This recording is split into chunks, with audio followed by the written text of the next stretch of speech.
as its operational priority number 4 out of ADB's 7 operational priorities. So this particular operational priority, just like OP1, which Wendy is leading, sets out the direction and approach to build cities that are green, competitive, inclusive, and resilient, or in short, what we call more livable. So for us in ADB, Livable Cities is a cross-sector and cross-thematic platform to provide integrated solutions. And I have to emphasize, creating inclusive cities is one of the 4 pillars of livable cities. Happy to mention and to answer your question directly, Wendy, that there is a growing trend of projects that are championing inclusive design. I would like to give a few illustrative examples going by what Suzanne mentioned in the beginning, citing Einstein. So like in Georgia, Ramola and her team are leading the Livable Cities Improvement Investment Program that focuses on improving infrastructure, mobility, and livability in Georgia's urban environments. Inclusive design is one of the central focus of this particular project. In Karachi, Pakistan, Lloyd Wright and his team are designing and implementing an urban transport project, which focuses and incorporates many core elements such as universal accessibility, and in addition, like elements like low carbon features and circular economy.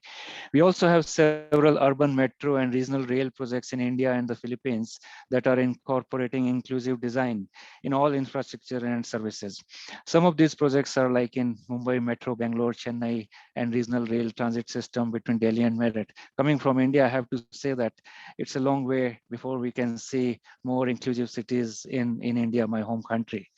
Similarly, in the Gare areas of Ulaanbaatar, Mongolia, ADB has collaborated with GDIH and Vicky and her team in assessing current accessibility of their built environments and provide recommendations to enhance inclusivity, both for infrastructure and social services, such as schools, medical centers, and sports complexes.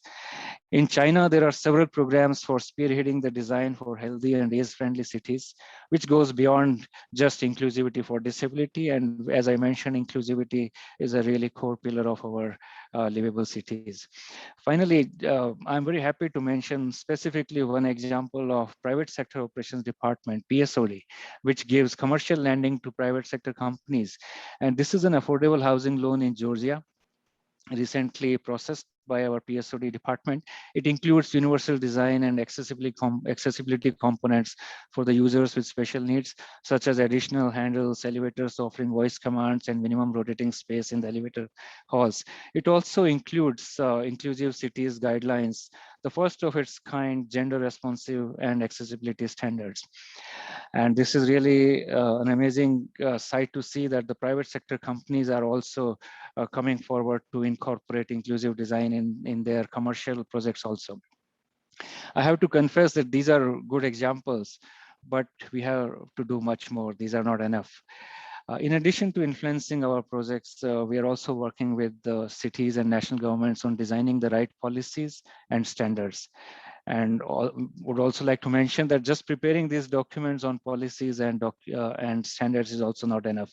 We have to work with cities and national governments to design and implement the right type of projects.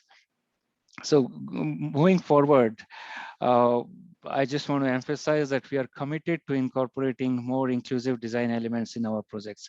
So I'll take this opportunity to urge our ADB community, especially the mission leaders and the project teams designing projects on livable cities, to mainstream inclusive design elements in all their projects. We have to start up front, as we heard from the speakers. I also take this opportunity to share the guidance we received from VP Susantono on appropriate indicators in our corporate results framework and proper rating system, something similar to what we have for gender categorization for assessing our projects on parameters of inclusivity. And as we say, what is monitored gets done. So if we start monitoring our projects on inclusivity parameters, probably we'll have much more projects on inclusivity. So finally, I'll just mention what Victor said, that this will help accelerate the achievement of SDGs and QII principles. And just to cite Lord Holmes, we'll make our endeavor to have inclusivity as a bedrock of development, a foundation of all what we do in ADB. So thank you very much, Wendy, for giving this opportunity for me to speak. Yeah, thank you. Excellent, Manoj. Thank you very much for that overview of just a range of some of the projects which we have been developing, and we're looking forward to doing much more and also to doing it much better. And that is really the reason why we're going forward with this bootcamp and trying to make a big push, realizing how important this is. I see a couple of questions. One was agreeing with the presenters, and the other was really asking for some of the kinds of examples that Manoj was just putting on the table. If I can maybe just switch back to Victor and Chris for the kinds of examples that they were giving. You talked about many of the successes that happened and the work that went into it and the process that was undertaken.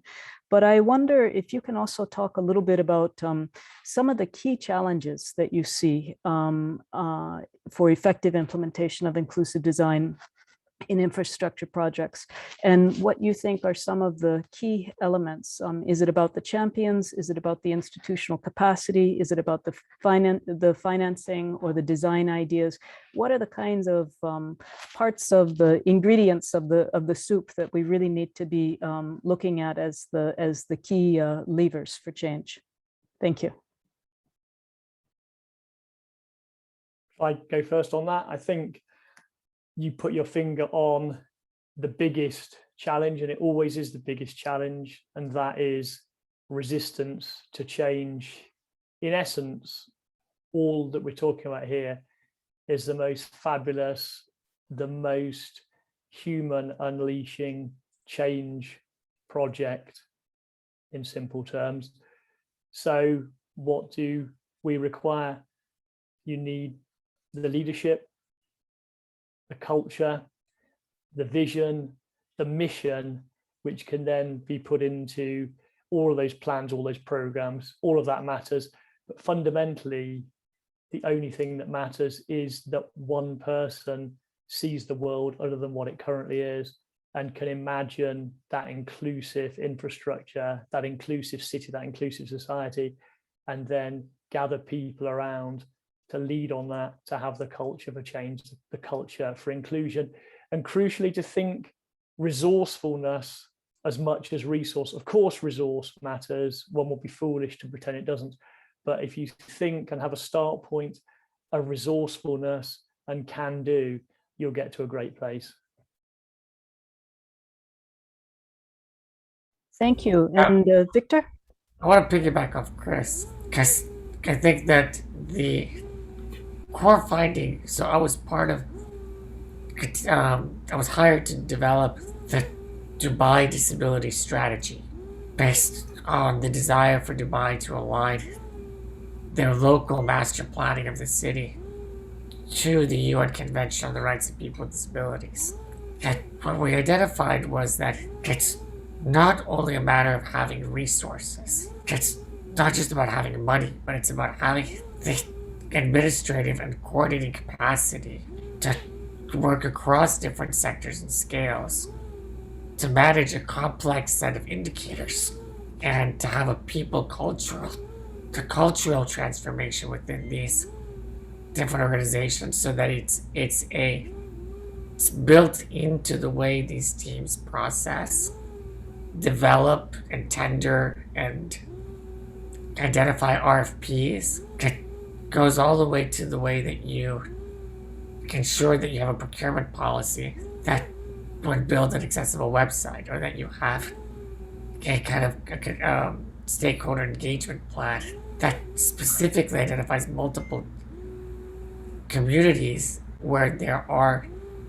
explicitly required to have representation of different disability representatives, not just wheelchair users, for example. So I think it's really a management issue that involves a clear commitment to those KPIs and a spirit of innovation. Because if we're looking at compliance, we'll just hit the very bottom floor. But if we're looking at innovation, that aspiration and a values-based approach, that we can really move forward. Great, thank you. So I see that we're coming up with just a few more minutes in the hour, and we still have a couple of more things to go through. So I'm going to throw it back over to Susan. Thank you very much. And thank you, Manoj, Chris, and Victor. And sorry, Vicky, I didn't have time to reach out to you, but we'll be continuing this discussion for some time. So over to you, Susan, for a kind of overview on the bootcamp itself. Thank you. Yeah, thank you. Thank you very much. I'm also looking at the questions, and I can see that our team is already answering them. There are lots of questions about country examples. There will be a lot coming out from ADB about these examples. I think the good point here was also the question how we can influence that ADB funded project, promote such an implementation. Well, it's the best thing is to really do it. And to make sure that we build these capacities in institutions and with the people we work with. So I would like to share quickly a few slides to explain this training and what we will do in the next week. So if we can go to the next slide, please. And again, I want to emphasize that this training is a great effort to adapt a very special master course at the University College of London to ADB. And the special thing about this master course, but also about ADB, is that we bring experts from different backgrounds, development, social development, but also other backgrounds together. And that already leads to innovation and to new perspectives. So the bootcamp training facilitators are Ian McKinnon and Shivana Gupta. So thank you very much for being with us and for leading us through this bootcamp.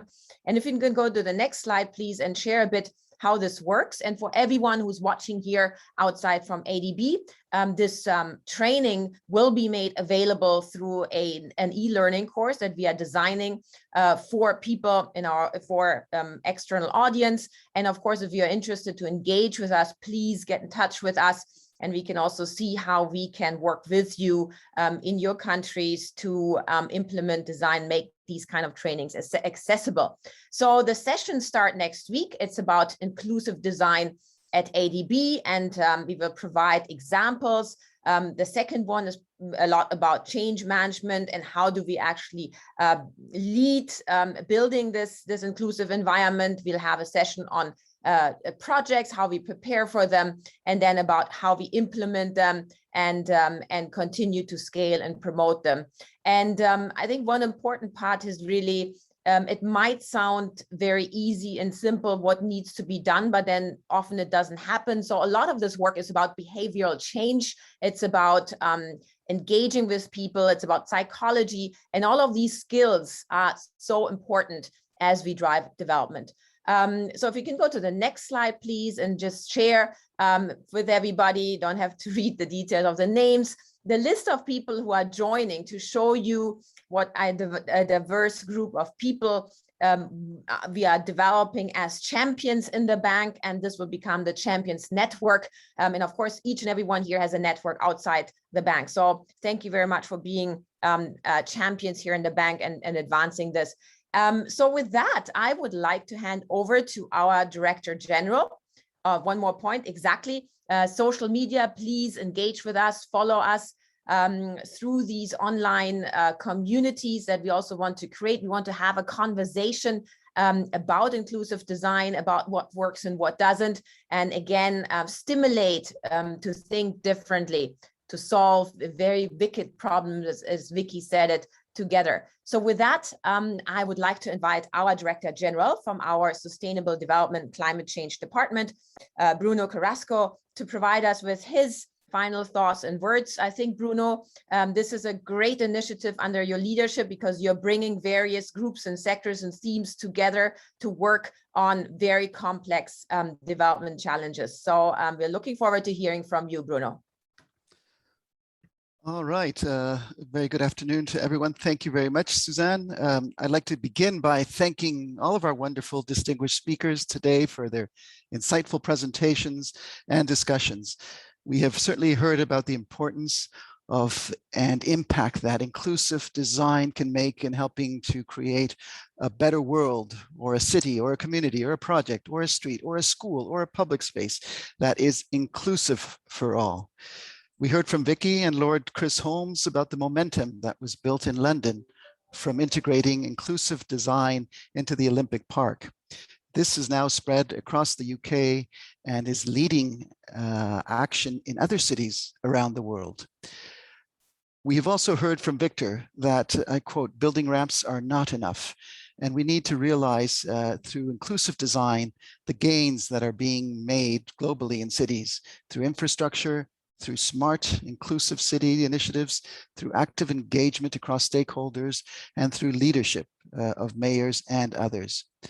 Manoj has shared some of the interesting projects that ADB undertakes and actively work towards integrating inclusive design, as well as the achievements that are being made to do more and better work in this important area.